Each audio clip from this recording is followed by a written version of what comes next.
11வது வசனம், மொர்தெகாயை அலங்கரித்து அவனை குதிரையின் மேல் ஏற்றி நகர வீதியில் உலாவும்படி செய்து.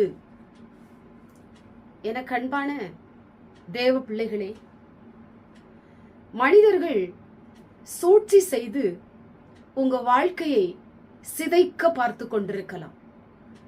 நீங்கள் நிலை நிற்க கூடாதபடி, ஸ்திரப்படாதபடி, பலப்படாதபடி உங்களுக்கு விரோதமாய் சூழ்ச்சி பண்ணி கொண்டிருக்கலாம்.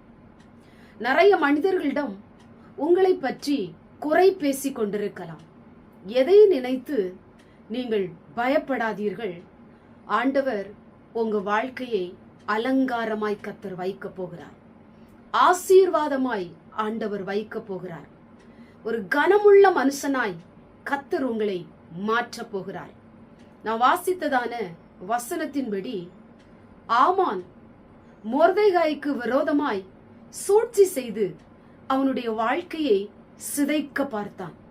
ஆனால் ஆண்டவர் என்ன செய்தார்?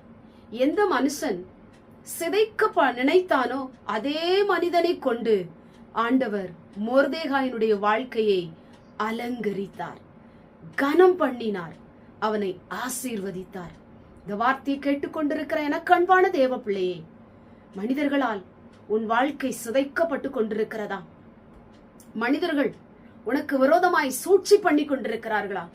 வேலை ஸ்தலத்துல, குடும்ப வாழ்க்கையில, தொழில்ல, தனிப்பட்ட வாழ்க்கையில உங்களுக்கு விரோதமாய் சூழ்ச்சி பண்ணி கொண்டிருக்கிறாங்களா? நீங்க பயப்படாதீங்க. ஆண்டவர் உங்களை அலங்காரமான ஒரு மனுஷனாய் கர்த்தர் உன்னை மாற்ற போகிறார். நீ அலங்கரிக்கப்பட்ட ஒரு தேவ பிள்ளை, நீ கனமுள்ள ஒரு தேவ பிள்ளை. தேவனுடைய பார்வையிலே கர்த்தர் உன்னை ஆசீர்வாதமாய் உங்களை நிறுத்த போகிறார். மனுஷன் நீங்கள் நன்றா இருப்பது பிடிக்காது, நீங்கள் ஆசீர்வாதமாய் வாழுவது பிடிக்காது. அதான் அவன் சிதைக்க பார்ப்பான், பல ஆயுதங்களை உருவாக்கி கொண்டிருப்பான், நிம்மதியை கெடுப்பான், பிரச்சனையை கொடுப்பான். நம்ம நல்லா இருக்குது அவனுக்கு பிடிக்காது.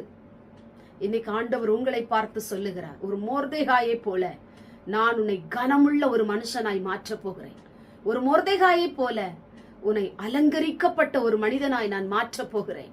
ஒரு மொர்தெகாயை போல நீ மேன்மேலும் உயரத்தக்க, ஆசீர்வாதத்தின் பாத்திரவானாய் நிற்கத்தக்க உன் வாழ்க்கையை நான் மாற்ற போகிறேன். பயப்படாதே, சோர்ந்து போகாதே. உங்களுடைய வாழ்க்கை கர்த்தரின் கையில் இருக்கிறது.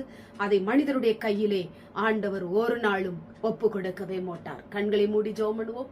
எங்கள் பரிசுத்தமுள்ள நல்ல பிதாவே, கேட்டதான வசனத்தின் மூலமாய் ஆண்டவரே, மனிதர்கள் சூழ்ச்சி செய்து அழிக்க நினைத்தாலும், சிதைக்க நினைத்தாலும் வாழ்க்கை உங்க கையில இருக்குது. ஆண்டவரே, இந்த வார்த்தையை கேட்டுக்கொண்டிருக்கிற உங்களுடைய பிள்ளையுடைய வாழ்க்கை அநேக மனிதர்கள் விரோதமாக எழும்பி கொண்டிருக்கலாம், சூழ்ச்சி பண்ணி கொண்டிருக்கலாம். வாழ்க்கையே ஆண்டவர் அசிங்கப்படுத்த நினைக்கலாம். ஆனா நீர் கனப்படுத்த விரும்புகிற தேவன், ஆசீர்வாதமாய் வைக்கும்படி கிருபை செய்கிற தேவன், அலங்கரிக்கப்பட்ட ஒரு மனுஷனாய் மாற்றுகிற தேவன். இந்த வார்த்தையை கேட்டுக்கொண்டிருக்கிற ஒவ்வொருடைய வாழ்க்கையும் அலங்காரமாய் நிறுத்தும், ஆசீர்வாதமாய் நிறுத்தும், கனமுள்ளதாய் நிறுத்தும். ஆண்டவரே, இயேசுவின் மூலம் செபிக்கிறோம் பிதாவே, ஆமென்.